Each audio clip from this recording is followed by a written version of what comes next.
Hello tout le monde, c'est Jérém. Alors voilà, un nouveau concept sur ma chaîne. Je me tape des critiques de films et aujourd'hui il va s'agir de Spider-Man New Generation, le titre français donc du nouveau Spider-Man, le film d'animation. Et je vais en faire ma première critique sur ma chaîne. Je la tourne différemment, c'est-à-dire que je fais une intro avec ma gueule et je vais faire la critique avec des illustrations et tout. Vous me verrez pas, mais voilà, je fais une intro comme ça pour vous montrer un petit peu à quoi je ressemble. Et puis voilà, du coup je vous souhaite une bonne vidéo et puis j'espère que ma critique sera fondée et plutôt agréable à regarder. Donc voilà. Donc on se retrouve ici pour la critique qui, attention, sera remplie de spoils, je vous le dis d'avance. Donc si vous n'avez pas vu le film, quittez cette vidéo. Ou alors si vous restez, ça signifie que vous l'avez vu ou bien que subir des spoils vous dérange pas. Sur ce, c'est parti. Le scénario. Déjà, avant de commencer, en France, ils ont osé renommer le film par un autre titre anglais, à savoir New Generation avec un accent c'est mieux, au lieu de Into the Spider-Verse, qui, je trouve, collait beaucoup plus. Alors j'ignore la raison, mais c'est peut-être pour que le terme New Generation soit compris plus facilement que l'autre, par les enfants notamment, même si en soi, je vois pas d'où il y a véritablement une nouvelle génération dans ce film. Car en soi, la plupart des héros, hormis Miles Morales, étaient déjà implantés dans leur univers respectif. Donc bon. Alors l'histoire de ce film est assez simple, puisqu'en fait on y suit Miles Morales, un jeune homme qui deviendra par la suite Spider-Man, prêt à affronter de nombreux ennemis tels que le Caïd ou le Scorpion, accompagné d'autres Spider-Héros venant de dimensions parallèles, tels que Peter Parker, Gwen Stacy ou Spider-Man Noir, par exemple. Alors globalement, au niveau du scénario et de l'histoire principale, j'ai trouvé ça plutôt conséquent et assez intéressant à suivre, même si je trouve que le fond, à savoir de contrecarrer les plans du Caïd, qui souhaite retrouver sa famille disparue par tous les moyens, est quand même assez faiblard. Bon, bien sûr, il n'y a pas que ça, il y a aussi le fait d'accepter ses nouveaux pouvoirs et que Miles Morales cherche à se prouver en soi à lui-même la puissance de ses nouvelles capacités et son nouveau statut. J'ai presque eu de la peine à les voir vouloir détruire le Caïd et ses plans, qui lui en soi ne souhaitait qu'une seule chose, c'était de revoir ses proches. Bon, même si dans le fond il voulait défoncer Spider-Man et les autres au passage. Bref. D'ailleurs, en parlant de personnages, eh bien parlons-en plus profondément. Les personnages. La plupart des personnages de ce film sont vraiment intéressants, mais certains ont, je trouve, été totalement laissés à l'abandon et sont complètement passés à la trappe. En bref, on sait rien du passé de la version féminine du Docteur Octopus. Je trouve dommage qu'on n'ait pas vu le véritable Peter Parker en action au début du film et qu'on ait vu que sa mort. Et j'ai vraiment été déçu par le fait qu'on ne se soit pas intéressé plus que ça à Spider-Man Noir, Penny Parker, il me semble qu'elle s'appelle comme ça, et à Spider-Cochon.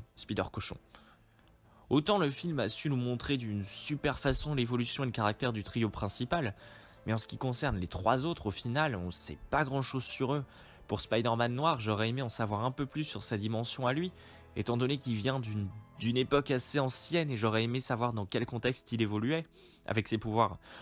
J'en attendais aussi beaucoup du personnage de Spider-Cochon, Peter Parker en réalité, qui est une version parodique de Spider-Man dans un monde cartoonesque, et j'ai vraiment été déçu parce qu'au final on lui donne que 4-5 répliques plus ou moins rigolotes sans en apprendre plus. Et quant au personnage de Penny Parker, alors elle déjà je la connaissais pas dans l'univers Marvel, et j'ai trouvé que c'était en quelque sorte un ovni parmi tout ce groupe. Même Spider-Cochon, j'avais l'impression qu'il avait plus sa place qu'elle. Elle, je trouvais qu'elle sortait... Enfin, Spider-Cochon sortait totalement du lot, mais elle, j'ai pas trouvé ça en fait. J'aurais vraiment aimé en savoir un peu plus sur son père par exemple, et le cadre dans lequel elle a vécu aux côtés de son robot en tant que Spider, dans sa dimension et dans son époque futuriste en fait. Le visuel. Visuellement, ce film est putain de magnifique. C'est la première fois que je vois un film en animation aussi particulier et cette touche particulière le rend tellement unique et franchement magnifique. Ce mélange 3D et de dessin, on aurait presque dit un comics vivant sous nos yeux et ça franchement ça fait rêver.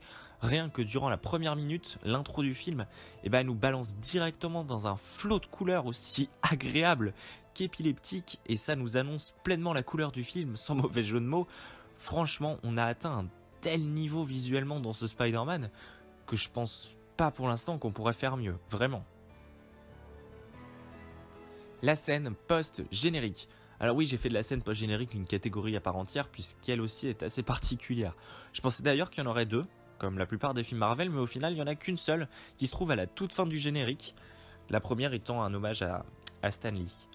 Et j'ai trouvé ça vraiment sympa d'introduire un autre Spider-Héros dans l'univers, à savoir Spider-Man 2099, se battre aux côtés du Spidey du dessin animé des années 60, enfin, se battre entre guillemets, hein, puisqu'il s'agissait là uniquement d'accusations de pointage de doigts plutôt comiques, et qui j'espère amènera le personnage à s'introduire dans la team, si jamais il y a une suite dans le futur. Globalement, alors voilà, en général, je trouve que ce film a une patte vraiment unique et a osé faire quelque chose d'inhabituel de ce qu'on a pu voir dans l'univers de Spidey au cinéma, même si bon, en soi, j'ai trouvé ça assez dommage de faire repartir le reste de la team dans leurs dimensions respectives à la fin du film, à cause de cette histoire d'atomes qui ne tolèrent pas la dimension dans laquelle ils se trouvent et qui pourrait causer leur perte, etc.